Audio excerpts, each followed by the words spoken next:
পৃথিবীর সর্বনাশের জন্য যারা দায়ী তারা আমরা সবাই এখানে হাজির। আমরা আসামি।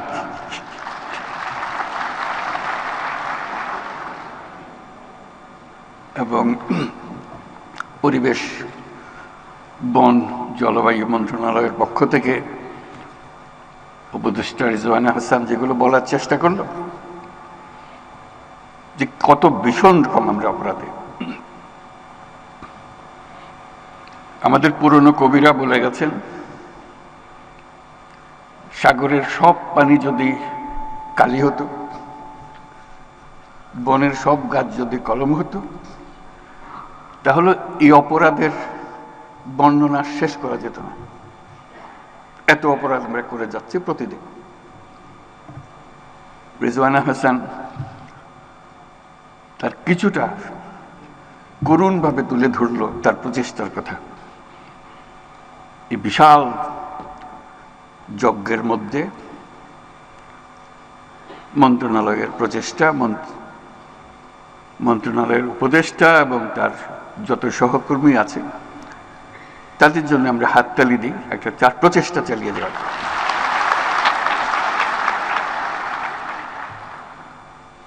এতে নতুন করে আমাদের পক্ষে যোগ দেওয়ার কিছু নাই, শুধু স্মরণ করা ব্যর্থতার কথা, অপর্যাপ্ততার কথা, অবজ্ঞার কথা, অবহেলার কথা। আজকে যে বিশেষ দিবস আমরা পালন করছি, সেই দিবসকে উপলক্ষ করে আমাদের গাফিলতিগুলো স্মরণ করা। বিসমিল্লাহির রহমানির রহিম। বিশ্ব পরিবেশ দিবস 2025 উপলক্ষে আজকের আয়োজনে উপস্থিত সকলকে আমার শুভেচ্ছা ও সালাম জানাচ্ছি। আসসালামু আলাইকুম। আজকের এই আয়োজন থেকে পরিবেশ মেলা, মাসব্যাপী জাতীয় বৃক্ষরোপণ অভিযান ও বৃক্ষ মেলা 2025 শুরু হতে যাচ্ছে। আমি আশা করি সকল জেলা ও উপজেলা পর্যায়ে বৃক্ষরোপণ ও বৃক্ষ মেলা চলবে এবং উৎসাহের সঙ্গে চলবে। এই বছর বিশ্ব পরিবেশ দিবসের প্রতিপাদ্য হল এন্ডিং প্লাস্টিক পলিউশন। আজকের পৃথিবী নানান রকমের সংকটে জড়িত। যুদ্ধ বিগ্রহ, প্রযুক্তির ব্যাপক প্রসার, অপব্যবহার আমাদের সামনে নানা রকমের চ্যালেঞ্জ সৃষ্টি করেছে। কিন্তু সেই চ্যালেঞ্জটা আমরা এখনো অনেকে উপলব্ধি করতে পারছি না, সেটা হলো প্রকৃতির বিধ্বংসী রূপ। এটা প্রকৃতির দোষ না, এটা আমাদের দোষ।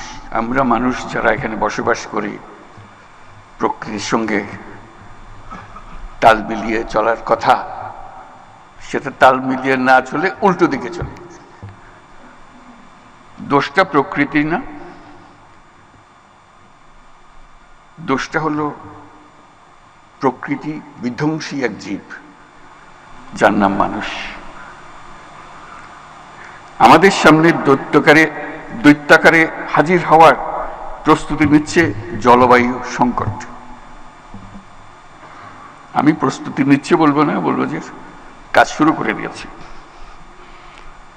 প্লাস্টিকের ব্যবহার পৃথিবীতে 3 ধরনের সংকটকে বাড়িয়ে দিয়েছে: জলবায়ুগত সংকট, প্রকৃতিগত সংকট, জীববৈচিত্র্যের ক্ষতি। এটা শুধু প্লাস্টিকের জন্য, আরো বহু জিনিস আছে। প্লাস্টিক এমন জিনিসে দাঁড়িয়ে গেছে যে ক্রমাগত হুঙ্কার দিচ্ছে, হয় আমরা থাকবো না হয় তোমরা থাকবে। দুজন একসঙ্গে থাকতে পারবে না, এর জায়গা নেই। এবং তাদের জয়যাত্রা অব্যাহত রয়েছে। তারা দাঁড়িয়ে দাঁড়িয়ে খিলখিল করে হাসি আমাদের অসহায়ত্ব দেখে, আমাদের উদ্যোগের অভাব দেখে, যে আমরা সব জয় করে নিলাম, তোমরা কিছুই করতে পারতেছ না। সেই অসহায় অবস্থা থেকে আজকে আমরা এই 2025 সালের এই দিবস উদযাপন করছি। প্লাস্টিক ব্যবস্থাপনা ঠিকঠাক না থাকায় পৃথিবীর জলাশয়গুলো পলিথিন আর প্লাস্টিকে ছেয়ে গেছে। জীববৈচিত্র্য ধ্বংসের মুখে পড়ছে। কেন? আমাদের কি শক্তি নাই বলে? তা না, আমরা পাত্তা দিচ্ছি না বলে। আমাদের কোনো গরজ না, চলছি তো, ঠিকই তো আছে। এই করতে করতেই আমাদের শেষ। এই দিবস পালনের মাধ্যমে যদি কিছুটা সজাগতা আমাদের কাছে আসে, নতুন দৃষ্টিভঙ্গি, নতুন কর্মোদ্যোগ আসে, তাহলে হয়তো একটা সম্ভাবনা সৃষ্টি হতে পারে। এখনো হয়নি। এখন আমরা অবলুপ্তির পথে, রক্ষা করার কোনো উপায় নাই। এই এমন এক জিনিস প্লাস্টিক, যার জন্ম আছে, মৃত্যু নাই। এই হলো তার বৈশিষ্ট্য। পৃথিবীর সবকিছুর মৃত্যু আছে, তার মৃত্যু নাই। এসব ক্রমাগত বাড়ে, ফলে সবকিছু সে জয় করে ফেলবে। আজকে যে আমরা মাইক্রোপ্লাস্টিকের কথা বলছি, এটা তো মাত্র শুরু। হেন জিনিস থাকবে না, তার বিচরণের বাইরে থাকবে। আমরা দিবস উদযাপন করে ঘরে ফিরে যাব, যথারীতি আগের মতো প্লাস্টিক ব্যবহার করব। এ সামান্য একটা জিনিস, এমন কি ক্ষতি করতে পারে আমাদেরকে? আমরা করতেই থাকবো। মন্ত্রণালয় বলছে প্লাস্টিক বোতল রাখা যাবে না, আমরা হাসাহাসি করব। কাজ নেই তো, একটা প্লাস্টিক বোতলের পেছনে লাগছিল না। এভাবে প্লাস্টিক অগ্রসর হবে। আমরা যদি আমাদের লাইফস্টাইল পরিবর্তন না করি, এই যুদ্ধে সামগ্রিকভাবে মানুষের পরাজয় অবধারিত। এর থেকে মুক্তি নাই। কিভাবে আমরা জীবন যাপন করব, তার মধ্যে এটা লিখিত হয়ে গেছে ফলাফল। প্লাস্টিকও আমরা ছাড়ব না, ধ্বংস আমাদেরকে ছাড়বে না। এই পথ থেকে আমরা কিভাবে বের হব, সেটাই হলো এখন আজকের দিনের বিবেচ্য আলোচ্য বিষয়। বিশ্বে প্লাস্টিক বর্জ্য ব্যবস্থাপনায় বাংলাদেশের অবস্থান 9ম। এতে খুশি হব নাকি নারাজ হব বুঝতে পারছি না। মানে কারো কোনো অবস্থান থাকবেই বা কেন এটার মধ্যে? এই জিনিসের জন্য আমরা কেন আত্মাহুতি দেব? পরিষ্কার আমরা সুইসাইডাল পথে আছি, আত্মাহুতির পথে আছি। এবং সেটা শুধু একদিনে বসে আনুষ্ঠানিকভাবে সবাই বসে আলাপ করে বাড়ি ফিরে যাব, যথারীতি আবার আমাদের জীবন চলতে থাকবে ধ্বংসের পথে। আমাদের দেশেই নদী, নালা, খাল, বিল, কৃষি জমি, গ্রাম ও নগরের আনাচে কানাচে পলিথিন আর প্লাস্টিকের ছড়াছড়ি আমরা সবাই জানি। কোনো কোনো নদীর নিচে তলদেশে 7-8 ফুট প্লাস্টিকের আস্তরণ পড়ে গেছে ইতিমধ্যেই। এটা শুধু উদ্বেগজনক নয়, এটা ভয়ঙ্কর। এর চেয়েও ভয়াবহ বিষয় হচ্ছে মাইক্রোপ্লাস্টিক, যেটা খালি চোখে দেখা যায় না। একটু আগে রিজওয়ান আমাদেরকে বোঝালো, মায়ের দুধের মধ্যেও মাইক্রোপ্লাস্টিক। আর তার যাবার জায়গা আর কি বাকি রইল? শিশু জন্ম থেকে মাইক্রোপ্লাস্টিক নিয়ে জন্ম দিচ্ছে। কয়েকদিন আগে দেশের ইলিশ মাছের ভেতর মাইক্রোপ্লাস্টিকের অস্তিত্ব পাওয়া গেছে। সেটা তো একটা মাছ, আর বহু মাছ আছে। কাজে আমাদের আর দেরি করার সময় নেই। আমাদের এখনই জেগে উঠতে হবে যে এই সমস্যার সমাধান না হলে আমাদের অস্তিত্ব নাই। অন্তর্বর্তীকালীন সরকার দায়িত্ব গ্রহণ করেই পলিথিন শপিং ব্যাগের বিরুদ্ধে ব্যবস্থা নিতে শুরু করেছে। প্লাস্টিকের বহু রূপ, তার মধ্যে একটা রূপ হলো পানির বোতল। আমাদের মন্ত্রণালয় এটাকে একটা সিম্বল হিসেবে, তার বিরুদ্ধে প্রতিরোধ গড়ে তোলার সিম্বল হিসেবে এই আন্দোলনটা শুরু করেছে।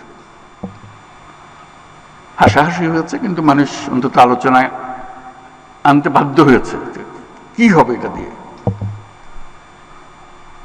ভালো বিষয় হচ্ছে আমার কাছে যেটা আশান্বিত করে আমাকে, যারা বয়সের যত তরুণ তারা তত সিরিয়াসলি বিষয়টাকে দেখে। আমরা যারা বয়স্ক হয়ে গেছি আমাদের কোনো গ্রাহ্য হয়নি। এটা তরুণরা চিন্তা করছে, আমরা আশা করি আরো বেশি চিন্তা করবে।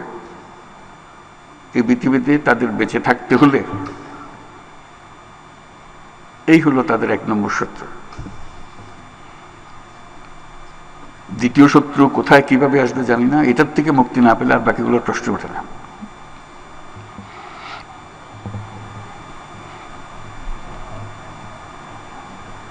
প্লাস্টিক দূষণ কমিয়ে আনার অন্যতম উপায় হলো যতটা সম্ভব এটা বর্জন করা।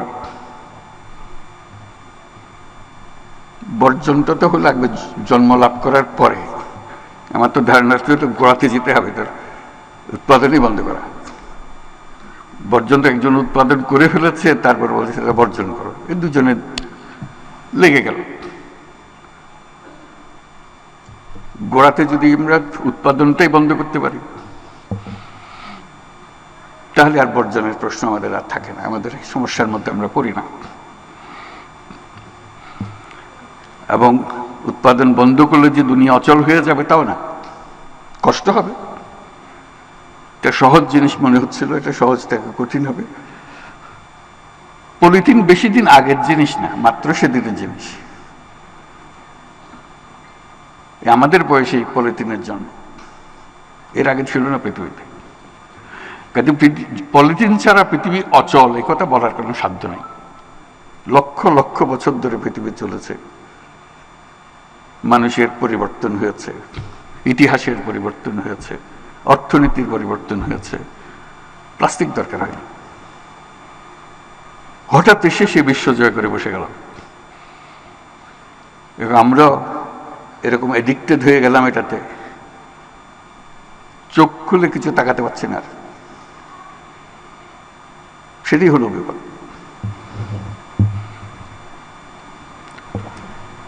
আমি দেশের সকল নাগরিকের প্রতি ওয়ান টাইম প্লাস্টিক পণ্য ব্যবহার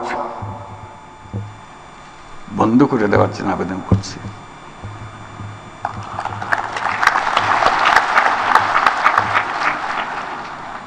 আমরা একটা পদ্ধতি তরুণদের জন্য শুরু করেছিলাম, সেটা বলতে পারি জিরো ওয়েস্ট এর পদ্ধতি হিসেবে। সপ্তাহে যদি 7 দিনের মধ্যে 7 দিনই প্লাস্টিক ব্যবহার করি, আমার প্রথম কমিটমেন্ট হলো নিজের কাছে, আজকে থেকে আমি 1 দিন কমিয়ে ফেলবো। 6 দিন করবো, 1 দিন করবো না। ওই দিন আমার প্লাস্টিক ফ্রি ডে। তরুণরা এটা সহজে বোঝে যে একটা দিন আমি পারি। তো একটা দিনে যদি তুমি পারো এস্টাবলিশ করতে পারো, একটা দিন শনিবার আমি প্লাস্টিক ব্যবহার করি না, কোনো রকমের প্লাস্টিক ব্যবহার করি না, তাহলে চেষ্টা করো শনি আর রবি 2 দিন করতে পারো কিনা। ক্রমে ক্রমে 7 দিনে যাওয়া, স্টেপ বাই স্টেপ যদি অভ্যস্ত হও, সতর্ক হও, তাহলে হয়তো হয়ে যেতে পারে। কিন্তু সিদ্ধান্তটা লাগবে। সিদ্ধান্ত ছাড়া ওই পথ কঠিন পথ।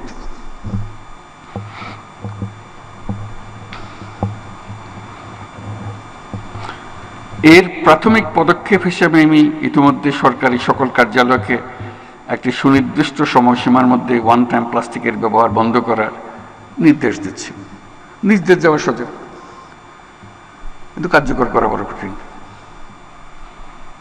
ঠিক আছে, বললাম যে এটা লাইফস্টাইল বিষয়, আমি কিভাবে জীবন যাপন করব তার বিষয়। শুধু হুকুম দিয়ে বন্ধ করে দিলাম, চেষ্টা হবে হয়তো অনেক করবেও, কিন্তু কঠিন একটা জগৎ। জাতিসংঘ প্লাস্টিক দূষণ নিয়ন্ত্রণে আন্তর্জাতিক আইন প্রণয়নের কাজ প্রায় চূড়ান্ত করেছে। বন ও পরিবেশ মন্ত্রণালয় এই প্রক্রিয়ার সঙ্গে জোরালো ভূমিকা রাখবে, এটা আমি নিশ্চিত। অন্তর্বর্তীকালীন সরকার স্বল্প সময়ের মধ্যে পরিবেশ সংরক্ষণের বিষয়ে কিছু উদ্যোগ নিয়েছে। আমরা বিশ্বাস করি এই উদ্যোগগুলো সফলভাবে বাস্তবায়িত হলে শালবন, সোনাদিয়া বন আর চুনতি বন তার হারানো রূপ ফিরে পাবে। বন্য প্রাণীরা আবার তাদের আবাসে ফিরে আসবে। কয়েকটি গুরুত্বপূর্ণ নদীকে দখল দূষণমুক্ত করার কাজ মন্ত্রণালয় শুরু করে যেতে পারবে বলে আশা করি। আমরা আশা করি নতুন প্রজন্ম এই শহরেই দূষণমুক্ত নদী দেখতে পাবে। ঢাকা শহরের পাশেই দেখবে পূর্বাচল বন। এদেশের তরুণ প্রজন্মের কি অসীম শক্তি তা আমরা গত জুলাই গণ অভ্যুত্থানে দেখেছি। আমি আজ আবারও বাংলাদেশের তরুণ সমাজের প্রতি আমার আস্থা ও শ্রদ্ধা জানাচ্ছি। একই সাথে স্মরণ করছি জুলাই গণ অভ্যুত্থানে সকল শহীদদের এবং যারা আহত হয়েছেন তাদের দ্রুত আরোগ্য কামনা করছি। তরুণরাই আমাদের নতুন বাংলাদেশ গড়ার স্বপ্ন দেখতে অনুপ্রাণিত করেছে। আমি বরাবরের মতো আবারও বলছি, এই তরুণ প্রজন্মই ইতিহাসের সবচেয়ে শক্তিশালী, সবচেয়ে সৃজনশীল তরুণ প্রজন্ম। আমি এদেশের তরুণ সমাজের প্রতি আহ্বান জানাই, জলবায়ু সংকট মোকাবেলায় এবং পরিবেশ দূষণ রোধে তোমরা তোমাদের কার্যকর ভূমিকা অবশ্যই রাখবে। নিজের মধ্যে এমন সংকল্প করতে হবে যে আজ থেকে আমি আমার দৈনন্দিন জীবনে কার্বন নিঃসরণ শূন্যতে নিয়ে আসব। আমি এখন প্রতিদিন এটার পদক্ষেপে এগিয়ে যাব। দেশের সকল নাগরিকের প্রতি আমি আহ্বান জানাই, আমাদের অবশ্যই আত্মবিধ্বংসী চিন্তাভাবনা থেকে মুক্ত হতে হবে। অর্থনৈতিক লাভের জন্য পরিবেশের ক্ষতি করে যাব, এটা আমি কিছুতেই নিজেকে মানতে দেব না।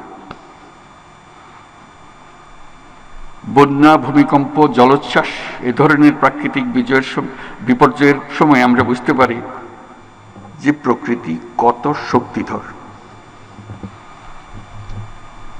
আমরা যদি পরিবেশ ও জলবায়ু বিপর্যয়কে বাড়াতে না চাই, তবে অবশ্যই আমাদের পরিবেশ বান্ধব উন্নয়নে নজর দিতে হবে। নদী ধ্বংস করে, বন জঙ্গল উজাড় করে, জীববৈচিত্র্য ধ্বংস করে যা হয় সেটা অন্য যাই কিছু হোক, অবশ্যই এটা উন্নয়ন নয়।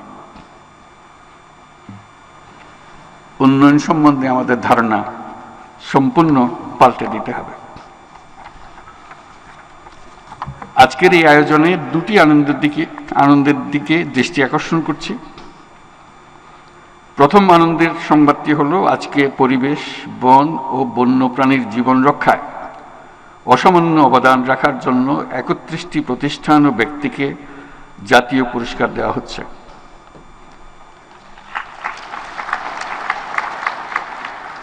আমি তাদেরকে অভিনন্দন জানাচ্ছি। আমরা সবাই মিলে আবার হাততালি দিয়ে, জোরে হাততালি দিয়ে অভিনন্দন জানাই।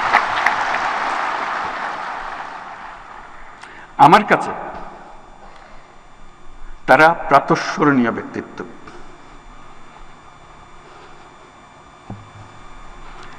আমরা যেন তাদের পদাঙ্ক অনুসরণ করতে পারি, আমাদের সন্তানরা যেন তাদের পদাঙ্ক অনুসরণ করতে পারে, তার প্রতি দেশের সকল মানুষের দৃষ্টি আকর্ষণ করছে। দ্বিতীয় আনন্দের বিষয়টি হচ্ছে আজকের এই আয়োজন এই অনুষ্ঠানের মধ্যেই শেষ হয়ে যাচ্ছে না, বরং আজকে থেকে শুরু হচ্ছে পরিবেশ মেলা, মাসব্যাপী জাতীয় বৃক্ষরোপণ অভিযান ও বৃক্ষ মেলা 2025 সালের কর্মসূচি। এবারের বৃক্ষমেলার প্রতিপাদ্য হচ্ছে পরিকল্পিত বনায়ন করি, সবুজ বাংলাদেশ গড়ি। বৃক্ষরোপণ ও বৃক্ষমেলা চলবে সকল জেলা এবং উপজেলা পর্যায়ে। আমি আশা করি বন বিভাগ জেলা প্রশাসকদের সাথে সমন্বয় করে উৎসব মুখরভাবে মেলা ও গাছ লাগানোর কর্মসূচি আয়োজন করবে। আজকের এই সম্মেলন থেকে সবার উপস্থিতিতে আমি পরিবেশ মেলা, বৃক্ষ মেলা ও বৃক্ষরোপণ অভিযান 2025-এর শুভ উদ্বোধন ঘোষণা করছি।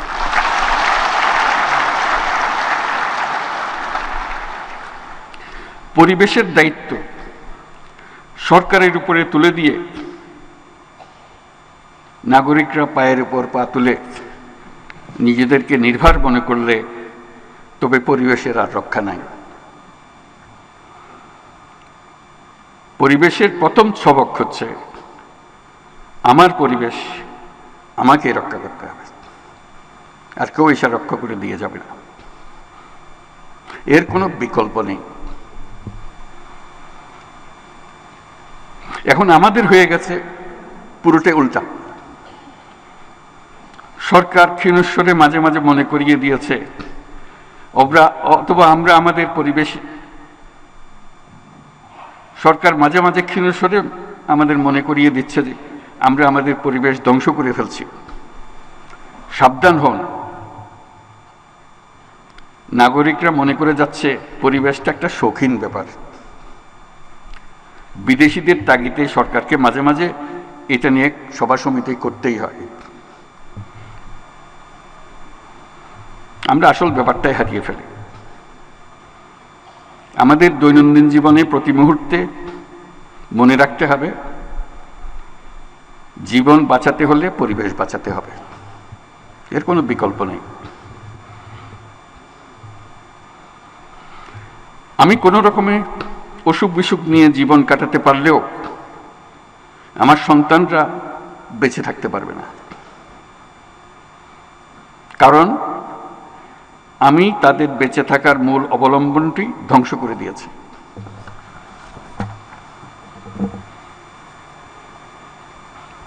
পরিবেশকে হতে হবে নাগরিকদের আন্দোলন, সরকারের আন্দোলন না। নিজেদের টিকিয়ে রাখার সংগ্রাম, এটাই হবে আন্দোলন। নিজের বংশধরদের জীবন নিশ্চিত করার সংগ্রাম, এটাই হবে আন্দোলন। পরিবেশ আপনাকে কষ্ট করে বানিয়ে দিতে হবে না। প্রকৃতি লক্ষ লক্ষ বছর ধরে পরীক্ষা নিরীক্ষা করে এটা আপনাকে বানিয়ে দিয়ে গেছে। অতি চমৎকার একটা ব্যবস্থাটা। আর আমরা এখন উঠে পড়ে লেগেছি এটাকে ধ্বংস করে দেওয়ার জন্য। আমাদের কিরকম শক্তি, এই লক্ষ লক্ষ বছরের যে ফলাফল, আমরা জান দিয়ে চেষ্টা করে যাচ্ছি এটাকে শেষ করে দেওয়ার জন্য। এটাই আমাদের সমস্যা। ধ্বংস করার থেকে বিরত থাকুন। নতুন সৃষ্টি করার কোনো দরকারই নেই। প্রকৃতি আমাদেরকে দিয়ে দিয়েছে সবকিছু। এই ধ্বংস থেকে বিরত থাকলেই আমরা এই সুন্দর পৃথিবী উপভোগ করতে পারব। আমরা গাছ লাগানোর উৎসব করছি, একটু আগে ঘোষণা করলাম, তো ভালো কথা। তার সঙ্গে গাছ কাটা বন্ধ করার অভিযানটাও চালাতে হবে।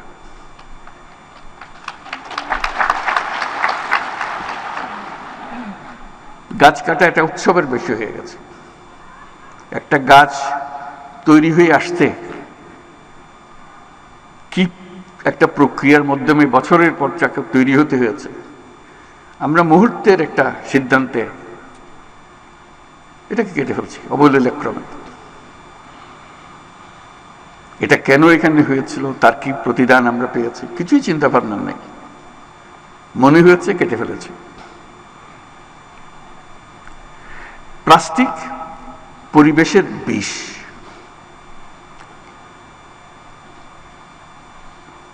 এটা পৃথিবীর সকল প্রাণীর জন্য বিষ, শুধু মানুষের জন্য না। ঘটনাটি ধীরে ধীরে হচ্ছে বলে আমরা গা করছি না। পৃথিবীতে মানুষ বাড়ছে, বাংলাদেশেও মানুষ বাড়ছে, তার সঙ্গে জনপ্রতি প্লাস্টিক বিষের পরিমাণও বাড়ছে। আমরা কখন আর সচেতন হব? আজকের এই দিনে আমরা মনে মনে ঠিক করি, আসুন আমরা বিষয়টি নিষ্পত্তি করে ফেলি। এই বিষের থেকে আমরা নিজেদেরকে মুক্ত করি।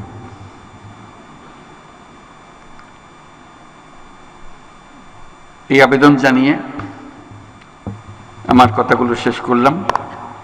আমার কথাগুলো শোনার জন্য সবাইকে ধন্যবাদ জানাচ্ছি।